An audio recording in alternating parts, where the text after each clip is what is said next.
Assalamualaikum warahmatullahi wabarakatuh. Alhamdulillahi ala ihsani wa syukru lahu ala taufiqi wa amtinani.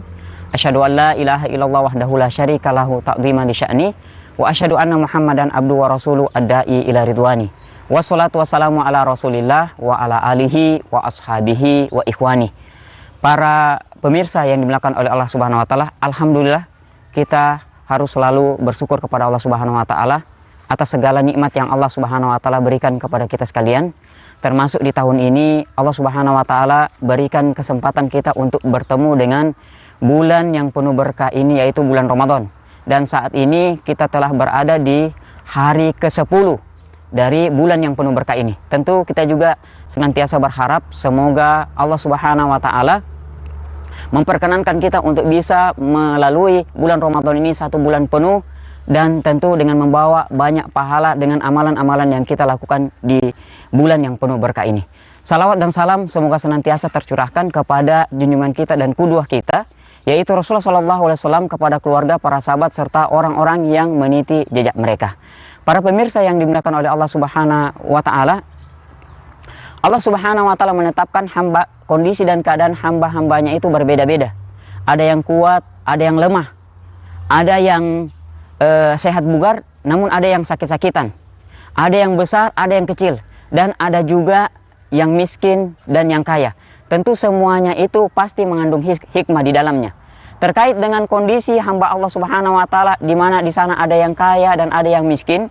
Bagi yang miskin, Allah Subhanahu wa taala menginginkan mereka bersabar dengan kondisi itu, dan tidak masalah mereka berupaya untuk keluar dari kondisi dan keadaan itu, tentu dengan cara-cara yang dibenarkan bagi Allah Subhanahu wa taala.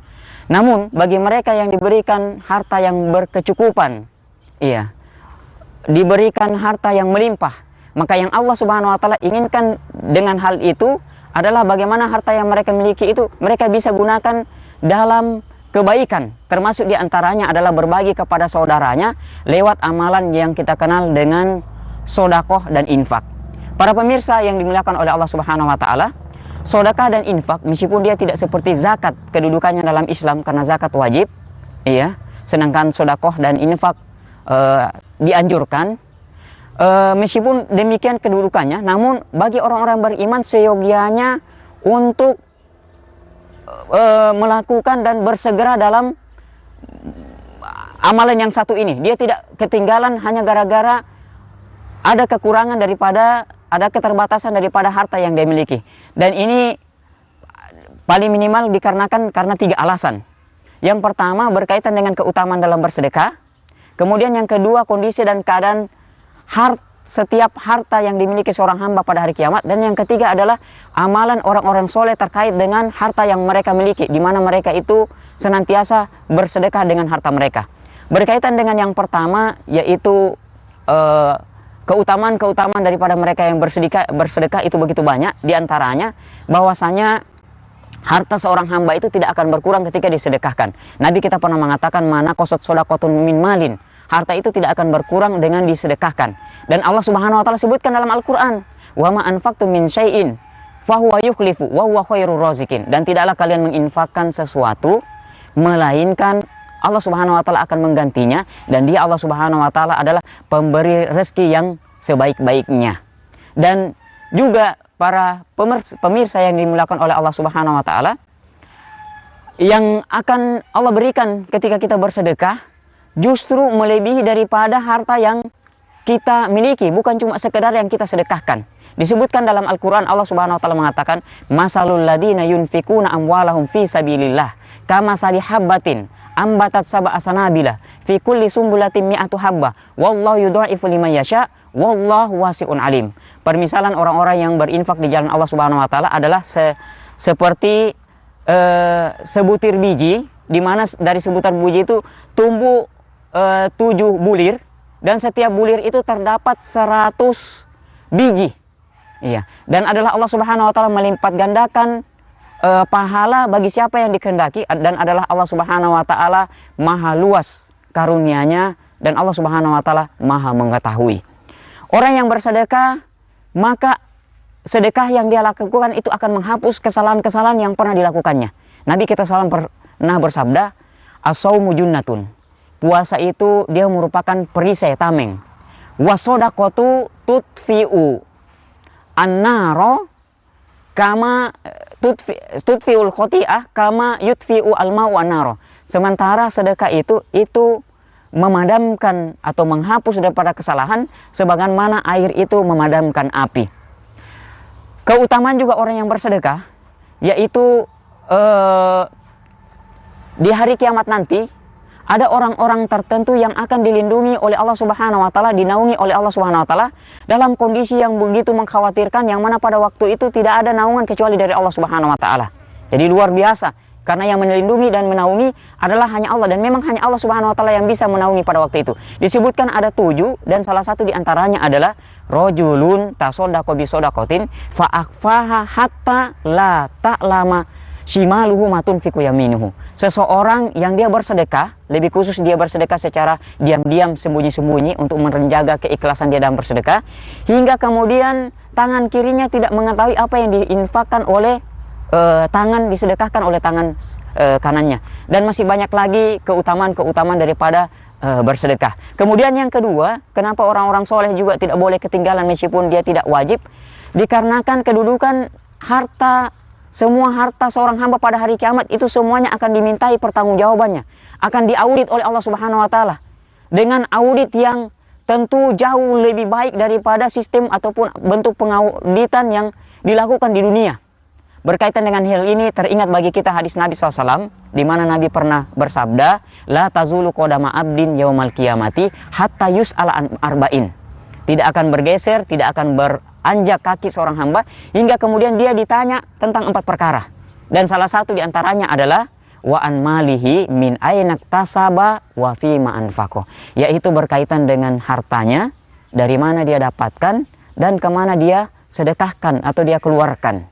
Jadi itu akan ditanya oleh Allah Subhanahu wa taala. Jadi orang yang makin banyak hartanya, maka makin banyak juga, makin lama juga pertanggungjawabannya di sisi Allah Subhanahu wa taala. Dan kemudian alasan yang ketiga kenapa orang beriman harus bersegera terhadap amalan satu ini meskipun tidak wajib, dikarenakan orang-orang soleh juga itu terdahulu, itu orang bersegera melakukannya. Kita sebutkan saja pada momentum saat ini 2. Yang pertama berkaitan dengan perbuatan Abu Bakar dengan Umar dalam satu kejadian. Kemudian sahabat yang lain yaitu Abu Tolha. Berkaitan dengan Abu Bakar dan Umar, pernah suatu ketika Rasul memobilisasi para sahabat itu untuk bersedekah. Iya, di mana pada waktu itu sangat sulit sebenarnya para sahabat itu untuk bersedekah. Namun karena kondisi menuntut juga, iya, untuk mereka bersedekah ada keterkaitan dengan perjuangan pada waktu itu, maka tidak ada pilihan lain kecuali Rasul memobilisasi mereka untuk bersedekah. Dan kebetulan pada waktu itu Umar bin Khattab memiliki harta yang bisa dia gunakan untuk bersedekah. Maka dia bergumam, pada saat ini saya akan mengalahkan Abu Bakar As-Siddiq. Iya, jadi Abu Umar bin Khattab sadari selama ini sahabat yang paling dia sulit kalahkan bersegera dalam segala kebaikan adalah Abu Bakar. Jadi pada waktu itu dia merasa bisa untuk mengalahkan Abu Bakar As-Siddiq. Umar merasa bisa. Maka kemudian Umar datang kepada Rasulullah SAW. Maka Rasul bertanya, ma abaqaita li ahlik, apa yang anda tinggalkan untuk keluargamu? Maka kemudian dia mengatakan nisfahu, saya tinggalkan setengahnya. Jadi yang dia bawa itu setengah daripada harta yang dia miliki. Dan tidak lama kemudian datang Abu Bakar As-Siddiq. Ketika datang, Rasul bertanya kepada mereka, karena jangan sampai begitu bersedekah mereka menyanyiakan keluarganya. Maka Rasul mengatakan, ma abaqaita li ahlik, apa yang kamu tinggalkan Allah untuk keluargamu? Maka Abu Bakar As-Siddiq mengatakan, abaqaitu lahum Allah wa rasulah, saya tinggalkan bagi mereka Allah dan Rasulnya. Artinya apa? Semua hartanya itu dia sedekahkan. Karena kenapa? Karena dia, istrinya dan keluarganya itu termasuk orang yang bisa bertahan pada waktu itu ketika harta mereka semua mereka sedekahkan. Jadi Abu Bakar As-Siddiq itu telah mentarbiah dirinya, keluarganya untuk siap untuk menyedekahkan semua harta yang dia miliki pada waktu itu. Nah, contoh yang kedua, pemirsa yang dimuliakan oleh Allah Subhanahu wa taala, yaitu berkaitan dengan sosok Abu Tolha. Abu Tolha ini memiliki beberapa harta, namun harta yang paling dia cintai adalah kebun yang diberi nama Birha. Kenapa dia paling cintai kebun ini dari harta yang dia miliki? Karena paling minimal dua alasan. Yang pertama, letak daripada kebun Birha itu berada di sisi daripada Masjid Nabawi. Kemudian yang kedua, tanaman kurma yang ada di dalamnya itu adalah tanaman yang produktif, yang kalau sekali panen itu melimpah ruah hasilnya. Maka ketika turun firman Allah Subhanahu wa taala, "Lan tanalal birra hatta tunfiqu mimma tuhibbun." Kalian tidak akan mendapatkan surga atau masuk ke dalam surga hingga kalian menginfakkan apa yang kalian paling cintai. Maka dia mencari tahu apakah betul atau tidak. Dan ternyata betul. Begitu dia jumpa dengan Rasul, apakah benar ada ayat begini yang turun? Maka Rasul mengatakan, iya. Kalau begitu, saksikanlah Rasul, saya punya harta yang paling saya cintai, yaitu kebun yang kuberi nama Birha, saya infakkan di jalan Allah Subhanahu wa taala. Nah, para pemirsa yang dimuliakan oleh Allah Subhanahu wa taala, di bulan yang Ramadan ini, bulan yang penuh berkah ini, sangat memungkinkan kita untuk melakukan banyak ketaatan, termasuk amalan yang satu ini. Dikarenakan dua hal. Yang pertama adalah ajakan untuk bersedekah itu jauh lebih banyak dibanding bulan di luar daripada bulan Ramadan. Kalau kita lihat dalam kondisi-kondisi normal, normal di tahun-tahun sebelumnya, itu masjid-masjid juga itu terkadang tanpa menanyakan kepada tetangga masjid langsung memberikan jadwal buka puasa. Bukankah ini adalah bentuk sedekah yang kalau kita lakukan, selain kita dapat pahala sedekah, kita juga akan mendapatkan pahala puasa orang yang berpuasa karena kita memberikan buka puasa kepadanya. Dan kemudian yang kedua, suasana ataupun keadaan Ramadan itu sangat memungkinkan.